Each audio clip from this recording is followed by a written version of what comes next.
On KHOU 11 News tonight, we are hearing from a Good Samaritan who helped save a teenager from being sexually assaulted. Investigators say the victim was followed after getting off a public bus. David tells me he didn't think twice to go and get his gun. I ran upstairs, I grabbed my pistol, and then I came outside and I asked what's going on. And the girl screamed, "I'm 15, help me." Another in the series I like to call You Won't Hear It in the Mainstream Media.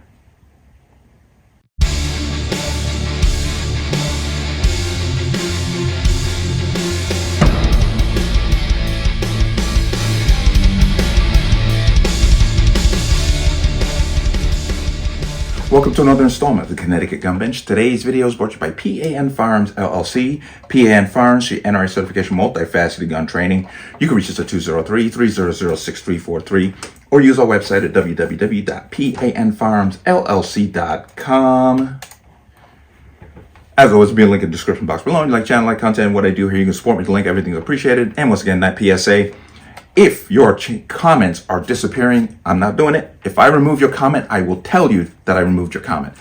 This seems to be a growing problem on this platform, especially with specific content and specific comments. So if it disappears and you don't get anything from me, I'm not doing it. Let's talk about this. And this broke 2 weeks ago out of East Houston. And once again, I applaud the bravery of this man on different levels. And I'm going to explain that later. But 15-year-old girl was walking to a friend's place of residence and she was attacked by a man. A gentleman who was in his unit or in his home heard the screams, gathered up his gun and confronted the man, who then broke away from attacking the girl. The girl ran, the man went after him.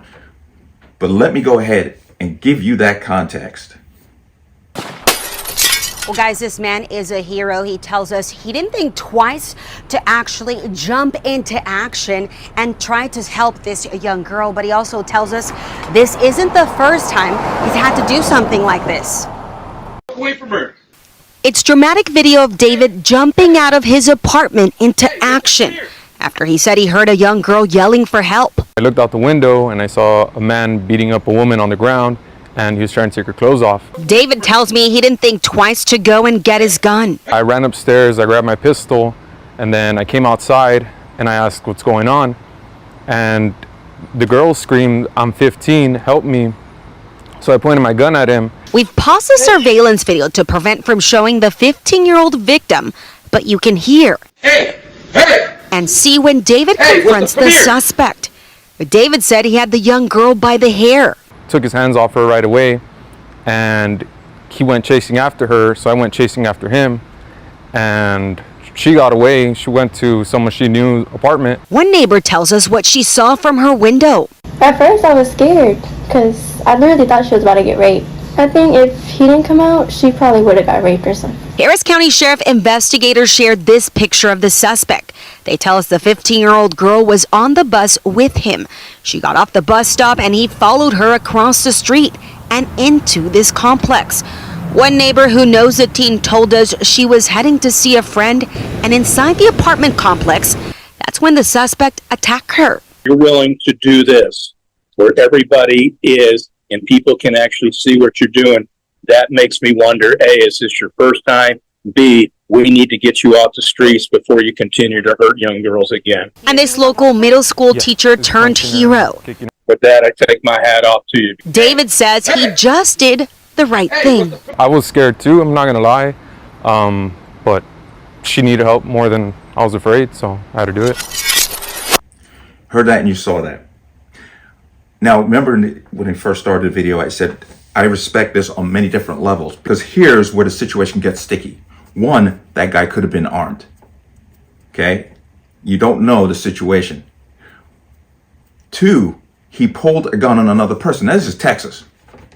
No harm, no foul. Nobody's going to hold him accountable for that. They're actually going to congratulate him, shake his hand, pat him on the back, give him an award. Certain states, you pull a gun on somebody in that situation, they will come after you for it. If did a story, that was years ago, Washington State, where a man was trying to kick in the door of another homeowner, trying to break in. The homeowner shot and killed the guy, and the state is actively pursuing criminal charges against the man for shooting the criminal.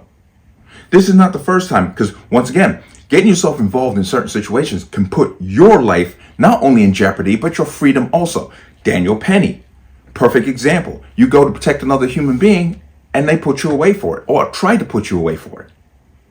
So kudos to this man. Once again, this is Texas, so no harm, no foul. Like I said, they'll give him an award. And governor there will give him an award. We'll give it to him personally. But I give him kudos for stepping up, because it is becoming more and more detrimental, not only potentially your health, but your freedom also, to intervene in situations like this. Because if somebody gets injured, depending on the state you live in, they're more inclined to come after you.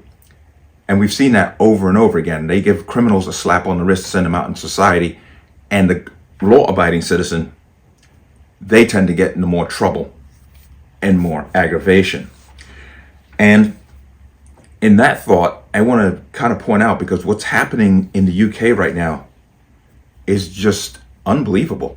It kind of echoes that whole sentiment of not holding criminals accountable while you go after people on trumped up charges. They're putting people away for months, 16 to 20 months, for things that they say on social media.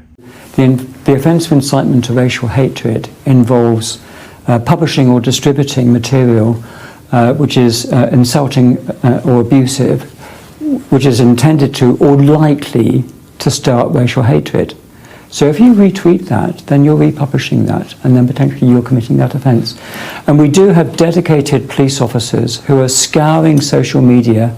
Their job is to look for this material and then follow up with identification, arrests and so forth. The time's 20 to 3, 14:40. I'm arresting you on suspicion of improper use of the electronic communications network. I'm just What? 127 of the Communications Act, okay? So I'm actually being You're arrested. going to be arrested, okay? Right, Take and- you up to the police station. Right. You, okay, this is in relation to some comments that you've made on a Facebook page. Okay? Oh, really? Oh, it's a Facebook crime, is it? Okay. Yet they got people who are assaulting underage girls and giving them probation. There's something wrong with that. And I have a conspiracy theory, but I'm not going to bring it to you here. I have a theory of what's going on in England, and we need to be paying attention here in the United States, because what's happening there can happen here. And Kamala Harris's vice president has already said that he is big on clamping down on disinformation. I think we need to push back on this. There's no guarantee to free speech on misinformation or hate speech, and especially around our democracy. What he's really saying is that information or facts that we don't like, because that's what they mean when they say disinformation. They're talking about facts and opinions that don't fit their agenda. That's really what they're talking about. But coming back to this story, this is a wonderful story, and I give this man a lot of credit. I don't know the outcome, because they didn't really say. This person hasn't been captured yet, the person who's doing the actual assault on this girl. Once again, she's 15. They're not going to release any information on her. But he prevented what clearly was going to be a sexual assault. And if you'd have put a couple in him, I wouldn't have batted an eyebrow. One less scumbag to deal with. But let me know what you think. As always, you can leave your comments in the comment section below. And as always, any statements of violence or statements that lead to violence will be removed. Please like, share, comment, subscribe. Don't forget to hit that notification bell so you're notified the next time a video goes live. I'm going to see you on the next one. Peace.